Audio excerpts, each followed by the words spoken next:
Welcome to another episode of Mechanic Hour with Juicing.Systems.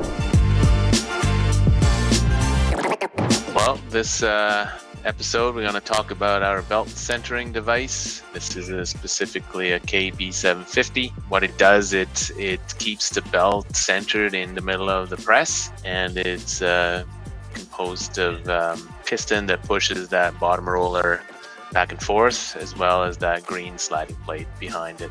Things to look for is keeping these ball joints there lubricated. They often get stuck.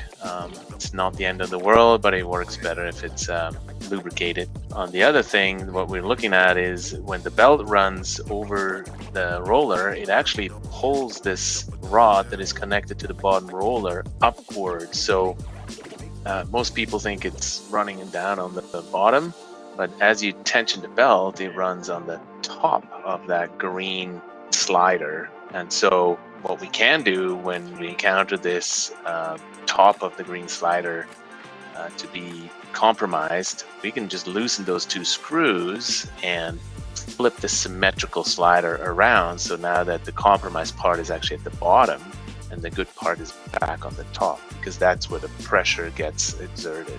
Give it a look over on a weekly basis if you press, weekly. If not, every few times. Or if you feel like your belt is not tracking properly, it starts to track over to one side and you can't really determine why, that's a good time to look at that piece, whether you have leaks in the piston itself or you have a compromised slider there, that green part.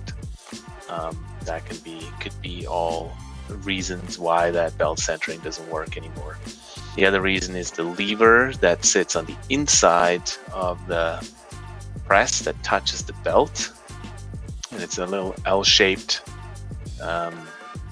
lever that actuates the valve that then actually gives the signal to the big piston there to move back or forth. Make sure that we keep this nice and lubricated, and you should be running for seasons on end.